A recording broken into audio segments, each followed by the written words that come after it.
ನಿನ್ನೆ ನಡೆದಂತಹ women's premier ಲೀಗ್ನ final ಪಂದ್ಯದಲ್ಲಿ ರಾಯಲ್ ಚಾಲೆಂಜರ್ಸ್ ಬೆಂಗಳೂರು ತಂಡ 6 ವಿಕೆಟ್ಗಳಿಂದ ಡೆಲ್ಲಿ ಕ್ಯಾಪಿಟಲ್ಸ್ ವಿರುದ್ಧ ಗೆದ್ದಿದೆ. ಸೊ ಬೃಹತ್ ಟಾರ್ಗೆಟ್ ಅಂತಲೇ ಇತ್ತು, 204 ರನ್ ಟಾರ್ಗೆಟ್. ಅದು ಈಸಿ ಆಗಿರಲಿಲ್ಲ. ಸೊ ಯಾವ ಕಡೆ ಡೆಲ್ಲಿ ಏನು ಟ್ರಿಕ್ ಮಿಸ್ ಮಾಡಿದ್ರು, RCB ಯಾವ ರೀತಿಯಲ್ಲಿ ಗೆಲ್ಲೋದಕ್ಕೆ ಕಾರಣ ಆಯಿತು ಅನ್ನೋದನ್ನು ನಾನು ಈ ವಿಡಿಯೋದಲ್ಲಿ ಹೇಳ್ತೀನಿ.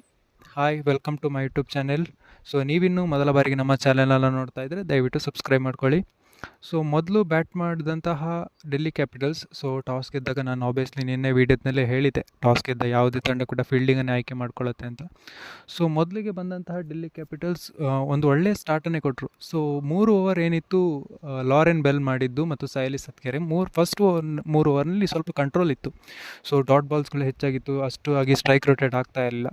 ಸೊ ಎಲ್ಲೊಂದು ಕಡೆ ಸಯಲಿ ಸತ್ಗೆರೆಯವರು ಬಾಲಿಂಗ್ ಬಂದಾಗ ಏನಾಯಿತು ಅಂದರೆ, ಒಂದು ಕಡೆಯಲ್ಲಿ ಅವರು 2 ಸಿಕ್ಸ್ನ ಕನ್ಸಿಡರ್ ಮಾಡಿದ್ರು ಲಿಸಲಿ ಅವರಿಗೆ, ಮತ್ತು ಒಂದು ನೋ ಬಾಲ್ ವೈಡ್ ಕೂಡ ಹೋಯಿತು. ಸೊ ವೈಡ್ 4 ಹೋಯಿತು. ಸೊ ಇದರಿಂದಾಗಿ ಇಲ್ಲ ಒಂದು ಕಡೆ ಮೊಮೆಂಟಮ್ ಅಲ್ಲಿಂದ ಅವರ ಕಡೆಗೆ ಶಿಫ್ಟ್ ಆಯಿತು. ಸೊ ಅದು ಬಂದಾಗ ನೆಕ್ಸ್ಟ್ ಓವರ್, ಆ ಓವರ್ನಲ್ಲಿ ಬಂದು 17 ರನ್ ಏನೋ ಬರುತ್ತೆ. ಸೊ ಅಲ್ಲಿಂದ ಮೊಮೆಂಟಮ್ ಎಲ್ಲೋ ಒಂದು ಕಡೆ ಡೆಲ್ಲಿ ಕಡೆಗೆ ಶಿಫ್ಟ್ ಆಯಿತು. ನೆಕ್ಸ್ಟ್ ಓವರ್ ಬಂದಿಂದ ಲಾರೆನ್ ಬೆಲ್ ಕೂಡ 2 ಬೌಂಡ್ರಿಗಳನ್ನು ಕನ್ಸಿಡರ್ ಮಾಡ್ತಾರೆ. ಸೊ ಎಲ್ಲೊಂದು ಕಡೆ ಮೊಮೆಂಟಮ್ ಅಲ್ಲಿಂದ ಆ ಕಡೆ ಶಿಫ್ಟ್ ಆಯಿತು. ಸೊ ವಿಕೆಟ್ ಕೂಡ ಬರುವಂಥ ಚಾನ್ಸಸ್ ಕಮ್ಮಿ ಆಗ್ತಾ ಹೋಯಿತು. ಸೊ ಪವರ್ ಪ್ಲೇನ ಕೊನೆ ಓವರ್ನಲ್ಲಿ ಬಂದಂಥ Arundhati Reddy, power play 1 over ಬಾಕಿ ಇರುವಂತೆ, ಆ ಓವರ್ ಎಕ್ಸ್ಪೆನ್ಸಿವ್ ಆಗಿದ್ದರೂ ಕೂಡ ಅದರಲ್ಲಿ ಶಿಫಾಲಿ ವರ್ಮಾ ಅವರ ವಿಕೆಟ್ ತಗೊಳ್ತಾರೆ. ಸೊ ಇಲ್ಲಿಂದ ಎಲ್ಲಾದರೂ ಕಮ್ಬ್ಯಾಕ್ ಮಾಡುವಂಥ ಸಾಧ್ಯತೆ RCBಗೆ ಹೆಚ್ಚಾಗಿ ಕಾಣ್ತಾ ಇತ್ತು. ಸೊ ಮತ್ತೆ ಬಂದಂತಹ ಲಾರಾ ಉಲ್ವಾಟ್ ಕೂಡ ಯಾವ ರೀತಿಯಲ್ಲಿ ಶಿಫಾಲಿ ವರ್ಮಾವನ್ನು ಸ್ಟ್ರೈಕ್ ರೊಟೇಟ್ ಮಾಡ್ತಾಯಿದ್ರು, ಅದೇ ರೀತಿಯಲ್ಲಿ ಲಿಸಲಿ ಅವ್ರ ಜೊತೆ ಕೂಡ ಸ್ಟ್ರೈಕ್ ರೊಟೇಟನ್ನು ಚೆನ್ನಾಗೇ ಮಾಡ್ತಾರೆ. ಸೊ ಅದರಿಂದಾಗಿ ಹೆಚ್ಚಾಗಿ ರನ್ಸ್ ಬರುವಂಥ ಮುಖ್ಯವಾಗಿ ಕಾರಣ ಅಲ್ಲೇ ಆಗಿತ್ತು. ಸೊ ಶಿಫಾಲಿ ವರ್ಮಾ 20 ರನ್ಸ್ಗೆ ಔಟ್ ಆಗ್ತಾರೆ. ಸೊ 13 ಬಾಲ್ಸಲ್ಲಿ 20 ರನ್ಸ್. ಸೊ ಅದೊಂದು ಕಾಂಟ್ರಿಬ್ಯೂಷನ್ ಆಗಿತ್ತು. ಬಟ್ ಲೆಸಲ್ಲಿ ಸ್ವಲ್ಪ ಜಾಸ್ತಿ ಸ್ಟ್ರೈಕ್ ಮಾಡಿದರೂ ಕೂಡ ಅವರೇನು ಹೆಚ್ಚಾಗಿ ರನ್ ಹೊಡೆದಿರಲಿಲ್ಲ. ಸೊ 37 ರನ್ಸ್ ಹೊಡೆದಿದ್ರು. ಸೊ ನೆಕ್ಸ್ಟ್ ಬಂದಂತಹ ಲಾರಾ ಉಲ್ವಾಟ್ ಏನು ಮಾಡ್ತಾರೆ, ಸೊ ಲಾರಾ ಉಲ್ವಾಟ್ ಕೆಪಬಿಲಿಟಿ ಇರುವಂಥ ಪ್ಲೇಯರ್. ಸೊ ಅವರ ಸ್ಟ್ರೆಂತ್ಗೆ ಎಲ್ಲ ಒಂದು ಕಡೆ ರಾಯಲ್ ಚಾಲೆಂಜರ್ಸ್ ಬೆಂಗಳೂರು ಲಾರೆನ್ ಬೆಲ್ನ ಬಿಟ್ಟು ಇನ್ನೆಲ್ಲ ಪ್ಲೇಯರ್ಸ್ ಅವರ ಸ್ಟ್ರೆಂತ್ಗೆ ಬೌಲಿಂಗ್ ಮಾಡ್ತಾ ಇದ್ರ ಅನ್ನುವಂಥದ್ದು ಇಲ್ಲಿ ಹೆಚ್ಚಾಗಿ ಕಾಣ್ತಾ ಇತ್ತು. ಯಾಕಂದರೆ ಸಯಲಿ ಸತ್ಗೆರೆ ಬಂದು 4 ಓವರ್ಸ್ನಲ್ಲಿ 46 ರನ್ಸ್ ಕೊಟ್ಟರು. ಅರುಂಧತಿ ರೆಡ್ಡಿ ಕೂಡ ತುಂಬ ಎಕ್ಸ್ಪೆನ್ಸಿವ್ ಆದರು, 4 ಓವರ್ಸ್ 40 ರನ್ಸ್ ಕೊಟ್ಟರು. ಸೊ ಟೂರ್ನಮೆಂಟ್ನಲ್ಲಿ ಎಲ್ಲ ಮ್ಯಾಚ್ನಲ್ಲೂ ರನ್ಸ್ ಕನ್ಸಿಡರ್ ವಿಕೆಟ್ ತೊಗೊಂಡಿದ್ದಂಥ Shreyanka Patil 2 overs 32 runs, Nadine de Klerk. So ಒಂದು ಪ್ರಾಮಿಸಿಂಗ್ ಬೌಲಿಂಗ್ ಪರ್ಫಾರ್ಮೆನ್ಸ್ ಎಲ್ಲ ಮ್ಯಾಚ್ನಲ್ಲೂ ಕೊಟ್ಟಿದ್ರು ಕೂಡ ನಿನ್ನೆ ಆಲ್ಮೋಸ್ಟ್ 4 ಓವರ್ಸ್ನಲ್ಲಿ 48 ರನ್ಸ್ನ ಕೊಟ್ಟರು. ಸೊ ರಾಧಾ ಯಾದವ್ ಕೂಡ 18 ರನ್ಸನ್ನು ಕೊಟ್ಟರು. ಸೊ ಅದರಲ್ಲ ನೋಡಿದಾಗ ಲಾರೆನ್ ಬೆಲ್ ಯಾವ ರೀತಿಯಲ್ಲಿ ಬೌಲಿಂಗ್ ಮಾಡಿದ್ದಾರೆ ಅಂದರೆ 4 ಓವರ್ಸ್ನಲ್ಲಿ 19 ರನ್ಸ್ ಅಷ್ಟೇ ಕೊಟ್ಟಿದ್ರು. ಸೊ ಅಲ್ಲಿಂದ ಎಲ್ಲೋ ಒಂದು ಕಡೆ ಟಾರ್ಗೆಟ್ 240 ಕ್ರಾಸ್ ಆಗುವಂಥ ಚಾನ್ಸಸ್ ಇತ್ತು. ಎಲ್ಲೋ ಲಾರೆನ್ ಬೆಲ್ರವರ ಹೆಚ್ಚು ಡಾಟ್ ಬಾಲ್ಸ್. ಸೊ ಅವರು ಕೊನೆ ಓವರ್ ಬಂದಾಗ ಕೂಡ ಹೆಚ್ಚಾಗಿ ರನ್ಸ್ ಲೀಕ್ ಆಗ್ತಾಯಿದ್ರು ಕೂಡ ಅವರು ಬಂದಂಥ ಕೊನೆ ಓವರ್ ಮಿಡ್ಲ್ ಓವರ್ನಲ್ಲಿ ಬಂದಾಗ ತುಂಬಾ ಕಂಟ್ರೋಲ್ ಮಾಡ್ತಾರೆ. ಸೊ ಅಲ್ಲಿಂದ ಒಂದು 19 ರನ್ಸ್ ಅವರು ಕೊಟ್ಟಿದ್ದು ಎಲ್ಲ ಒಂದು ಕಡೆ RCBಗೆ ಟಾರ್ಗೆಟ್ ಸ್ವಲ್ಪ ಕಡಿಮೆನೇ ಆಯಿತು ಅಂತ ಅನಿಸುತ್ತೆ. ಸೊ ಅದ ನಂತರ ಇಲ್ಲಿ ನೋಡಿದಾಗ ಜಮೀಮಾ ರಾಡ್ರಿಕ್ಸ್ ಕೂಡ 37 ಬಾಲ್ 57 ರನ್ಸ್ ಹೊಡಿತಾರೆ. So 154 strike rate. ಸೊ ಅಲ್ಲಿ ಅವರು ಸ್ವಲ್ಪ ಒಳ್ಳೆ ಕ್ಯಾಮಿಯೋ ಆಡಿದರು ಜಮೀಮಾ ರಾಡ್ರಿಕ್ಸ್. ಅವ್ರಿಗೆ ಗೊತ್ತಿತ್ತು ಏರಿಯಲ್ ರೂಟ್ ಅವರೆಲ್ಲೂ ತಗೊಳ್ಳಿಲ್ಲ, ಎಲ್ಲೂ ಸ್ಟ್ರೈಕ್ ರೊಟೇಟ್ ಮಾಡ್ತಾ ಲಾರಾ ಉಲ್ವಾಟ್ ಜೊತೆ ಒಳ್ಳೆಯ ಪಾರ್ಟ್ನರ್ಶಿಪ್ಪನ್ನು ಕೊಟ್ಟರು. ಸೊ ನೆಕ್ಸ್ಟ್ ಬಂದಂತಹ ಚಿನೇಲ್ ಹೆನ್ರಿ ಕೂಡ 15 ಬಾಲ್ಸ್ನಲ್ಲಿ 35 ರನ್ಸ್. ಅದೊಂದು ಮಾಸ್ಟರ್ ಕ್ಲಾಸೇ ಆಗಿತ್ತು. ನನಗೆಲ್ಲ ಆಬ್ವಿಯಸ್ಲಿ ಟಾರ್ಗೆಟ್ ಇಲ್ಲಿಂದ ಜಾಸ್ತಿ, ನನ್ನ ಪ್ರಕಾರ ಇತ್ತು 160 170 ಆದರೆ ಚೇಸ್ ಮಾಡ್ಬೋದು ಅಂತ. ಬಟ್ 200 ದಾಟಿದ ಮೇಲೆ ಅಂದ್ಕೊಂಡೆ ಇದು ಕಷ್ಟ ಆಗುತ್ತೆ ಚೇಸಿಂಗ್ನೇ ಅಂತ. ಸೊ ಇಲ್ಲಿ RCB ಆಲ್ರೆಡಿ ಒಂದ್ಸಲ 202 ಚೇಸ್ ಮಾಡಿತ್ತು ಅದೇ ಗ್ರೌಂಡ್ನಲ್ಲಿ.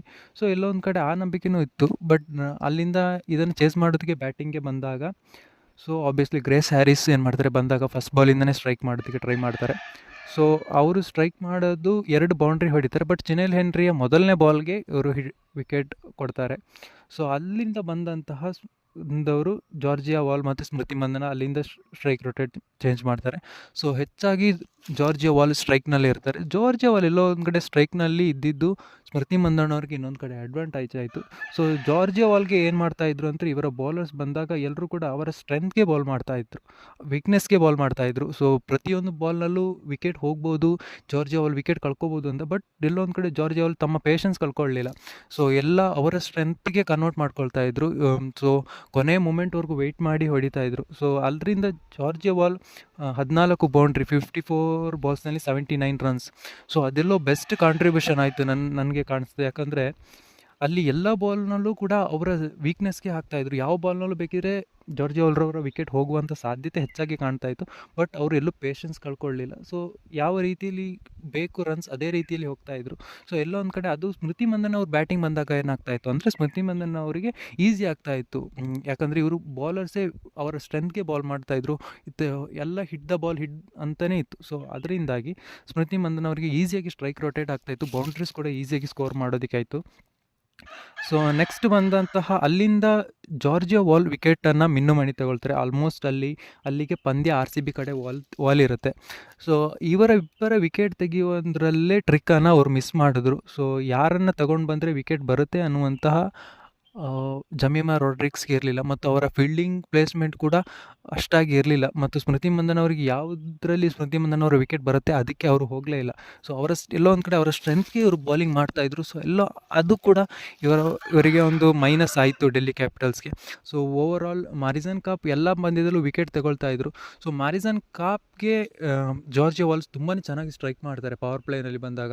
ಆದ್ದರಿಂದಾಗಿ ಹೆಚ್ಚಾಗಿ ಜಾರ್ಜಿಯಾ ವಾಲ್ ಪವರ್ ಪ್ಲೇನಲ್ಲೇ ಬ್ಯಾಟಿಂಗ್ನಲ್ಲಿ ಇರುವಂಥದ್ದು ಮೆರಿಸನ್ ಕಾಪ್ ಬಂದಾಗ ಜಾರ್ಜಿಯಾ ವಾಲ್. ಸೊ ಎಲ್ಲೊಂದು ಕಡೆ ಜಾರ್ಜಿಯಾ ವಾಲ್ ಇದ್ದಿದ್ದ ಕಾರಣದಿಂದಾಗಿ ಸ್ಮೃತಿ ಮಂದನ್ ಅವರಿಗೆ ಈಸಿ ಆಯಿತು, ಮತ್ತು ಪವರ್ ಪ್ಲೇನಲ್ಲೆಲ್ಲ ಸ್ಟ್ರೈಕ್ ಹೆಚ್ಚಾಗಿ ಮಾಡ್ತಾಯಿದ್ರು. ನೆಕ್ಸ್ಟ್ ಬಂದಂತಹ ಸ್ಪಿನ್ನರ್ಸ್ಗಳಿಗೆ ಆಬ್ವಿಯಸ್ಲಿ ಸ್ಮೃತಿ ಮಂದನ ಇದ್ದಿದ್ದರಿಂದ ಲೆಫ್ಟ್ ಆರ್ಮ್ ಚರಣಿ ಬಂದಿದ್ದರು. ಸೊ ಅವರಿಗೆ ಸ್ಮೃತಿ ಮಂದನ್ ಅವರಿಗೆ ಗೊತ್ತಿತ್ತು. ಶಿಫಾಲಿ ವರ್ಮಾ ಕೂಡ 1 ಓವರ್ ಮಾಡ್ತಾರೆ, ಅದು ಕೂಡ ಈ ಪ್ರಯೋಜನ ಆಗೋದಿಲ್ಲ. ಸೊ ಸ್ನೇಹ ರಾಣಾ ಕೂಡ ಎಕ್ಸ್ಪೀರಿಯನ್ಸ್ಡ್ ಸ್ನೇಹ ರಾಣಾ ಬಂದರೂ ಕೂಡ 1 ಓವರ್ ಮಾಡ್ತಾರೆ ಬೌಲಿಂಗ್ನಲ್ಲಿ. ಸೊ ಅವರು ಕೂಡ 15 ರನ್ಸ್ ಕನ್ಸಿಡ್ ಮಾಡಿದರು. ಅಲ್ಲಿಂದ ಇವರಿಬ್ಬರು ಔಟ್ ಆದ ತಕ್ಷಣ ಜಾರ್ಜಿಯಾ ವಾಲ್ ಮತ್ತು ಸ್ಮೃತಿ ಮಂದನ ಇಬ್ಬರು ಕೂಡ ಲಾಸ್ಟ್ ಎಲ್ಲೋ ಒಂದು ಕಡೆ ಮ್ಯಾಚ್ ಕಂಪ್ಲೀಟ್ಲಿ RCB ಹಿಡಿತಕ್ಕೆ ಬಂತು ಅನ್ನುವಂತಹ ವೇಳೆಯಲ್ಲಿ ಜಾರ್ಜಿಯಾ ವಾಲ್ ಮತ್ತು ಸ್ಮೃತಿ ಮಂದನ್ ಅವರು ಔಟ್ ಆಗ್ತಾರೆ. ನೆಕ್ಸ್ಟ್ ಬಂದಂತಹ ರಿಚಾ ಘೋಷ್ ಅವರು ಯಾಕೆ ಅಷ್ಟು ಬೇಗ ಇನ್ನಿಂಗ್ಸ್ನ ಫಿನಿಷ್ ಮಾಡೋದಕ್ಕೆ 19th ಓವರ್ನಲ್ಲೇ ಫಿನಿಷ್ ಮಾಡೋದಕ್ಕೆ ನೋಡಿದ್ರ ಅಂತ ಹೇಳಿ ಅವರು ಏರಿಯಲ್ ರೂಟನ್ನು ತಗೊಳ್ತಾರೆ ನಂದನಿ ಶರ್ಮಾ ಅವರ ಓವರ್ನಲ್ಲಿ. ಸೊ ಎಲ್ಲೊಂದು ಕಡೆ ಆ ಶಾಟ್ ಬೇಡವಾಗಿತ್ತಾ ಅಂತ, ಸೊ ಅಲ್ಲಿ ಸ್ವಲ್ಪ ಲ್ಯಾಗ್ ಆಯಿತಾ ಶಾಟ್ ಅಂತ. ಸೊ ಅದರಿಂದ ಅಲ್ಲಿ ಅವರು ವಿಕೆಟ್ ಒಪ್ಪಿಸ್ತಾರೆ. ಸೊ ನೆಕ್ಸ್ಟ್ ಬಂದಾಗ ನಡೀನ್ ಡಿ ಕ್ಲರ್ಕ್ ಮತ್ತು ರಾಧಾ ಯಾದವ್ ಕೂಡ ಫಸ್ಟ್ ಬಾಲ್ನೇ ಏರಿಯಲ್ ರೂಟ್ ತಗೊಳ್ಳೋಕೆ ಹೋಗ್ತಾರೆ. ಸೊ ಅದರಲ್ಲಿ ಮಿನ್ನುಮಣಿಯವರು ಕ್ಯಾಚ್ ಡ್ರಾಪ್ ಮಾಡ್ತಾರೆ.